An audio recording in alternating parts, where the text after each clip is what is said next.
আর গুনাহ করব না।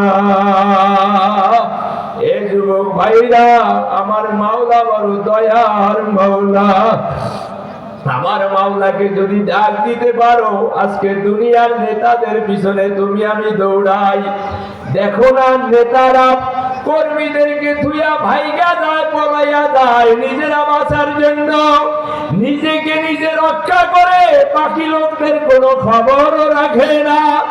তাহলে কার জন্য মাথার ঘাম পায়ে ফালাও, কার পিছনে স্লোগান দাও, কার আদর্শ নিয়ে দৌড়াও?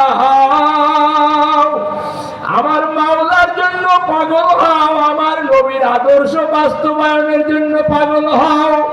কঠিন মুসিবতের সময় আজকে যদি মদিনা ওয়ালার জন্য পাগল হইতে পারো, আল্লাহর হাবিবের আদর্শ বাস্তবায়নের জন্য যদি পাগল হইতে পারো, নিজের 3.5 হাত বডির মধ্যে যদি নবীর সুন্নাত দিয়ে সাজাইতে পারো, কঠিন মুসিবতের সময় তোমার আমার নেতা নবী মুহাম্মদুর রাসূলুল্লাহ সাল্লাল্লাহু আলাইহি ওয়াসাল্লাম দুনিয়ার নেতাদের মতো আমাদেরকে ভুলে যাবেন না।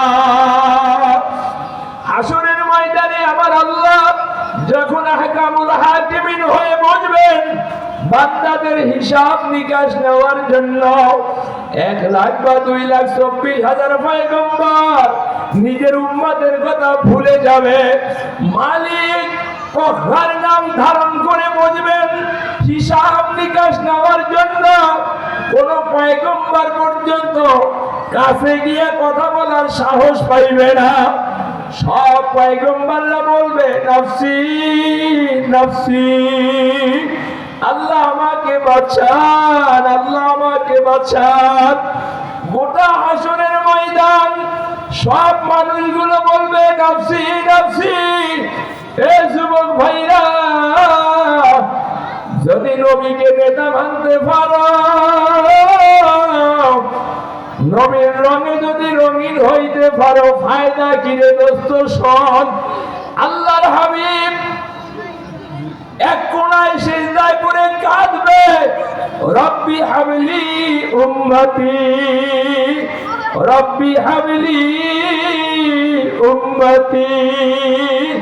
আল্লাহ আমার উম্মতের বাঁচান। সব পয়গম্বর কাঁদবে, আল্লাহ আমাকে বাঁচান। আর তোমার আমার নবী কাঁদবে, আল্লাহ আমার উম্মতের বাঁচান। যেই নবী গোটা 63 বছর জিন্দেগি তোমার আমার জন্য কেঁদেছেন, যেই নবী এখনো মদিনার জমিনে শুয়া শুয়া কাঁদেন, হাসরের ময়দানেও সেই নবী তোমার আমার জন্য কাঁদবেন। এ আমার দোস্ত, আল্লাহর হাবিব এক হাদিসের মধ্যে বলেন, এ সাহাবারা শোনো, হাসরের ময়দানে লেওয়ায়ে হামদ নামক ঝান্ডা আমি নবীর হাতে থাকবে। এই ঝান্ডার নিচে সব পয়গম্বররা থাকবে। সুবহানাল্লাহ। কেমন নবীর উম্মত হইলাম, আমার নবীর দাম কত, সম্মান কত। নবীজি বলেন, সাহাবারা শোনো, আমি গর্ব করি না, ফখর করি না। আমার এই ঝান্ডার নিচে সব পয়গম্বররা থাকবে এবং তাদের উম্মতেরা থাকবে। এ সাহাবীরা শোন, আমার জন্য হাসরের ময়দানে সর্বপ্রথম জান্নাতের দরজা খুলে দেওয়া হবে। আমি নবী জান্নাতে প্রবেশ করার আগে অন্য কোন নবী জান্নাতে প্রবেশ করতে পারবে না। শুধু তাই না, আমার উম্মত জান্নাতে প্রবেশ করার আগে অন্য কোন নবীর উম্মত জান্নাতে প্রবেশ করতে পারবে না।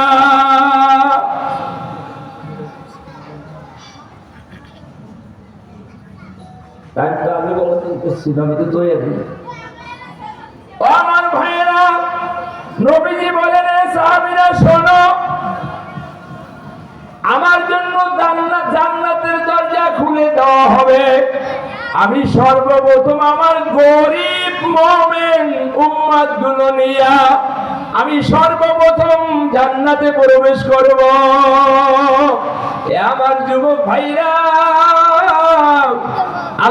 হাবিবের সঙ্গে যদি সর্বপ্রথম জান্নাতি হইতে মনে চায়, তাহলে আমার 3.5 হাত বডিখানা আমি আমার নবীর সুন্নাত দ্বারা সাজাইব। আমি নবীর আদর্শে আদর্শবান হব। আমার নবীর আদর্শ গোটা সমাজের মধ্যে বাস্তবায়ন করার জন্য চেষ্টা করব। কথা বলেন, রাজি আছি কিনা? কারা কারা রাজি? নারায়ে তাকবীর, নারায়ে তাকবীর। আল্লাহ আমাদের সবাইকে তৌফিক দান করুন। আজই মুসলমান হয়ে কবরে যাওয়ার তৌফিক দান করুন। এই মাদ্রাসার উদ্যোগে মাহফিল, আল্লাহ পাক এই মাদ্রাসাকে কবুল করুক। যত রকমের জরুরত গায়বী খাজানা থেকে আল্লাহ পাক পূরণ করুক। সকলে বলি আমিন। আসসালামু আলাইকুম।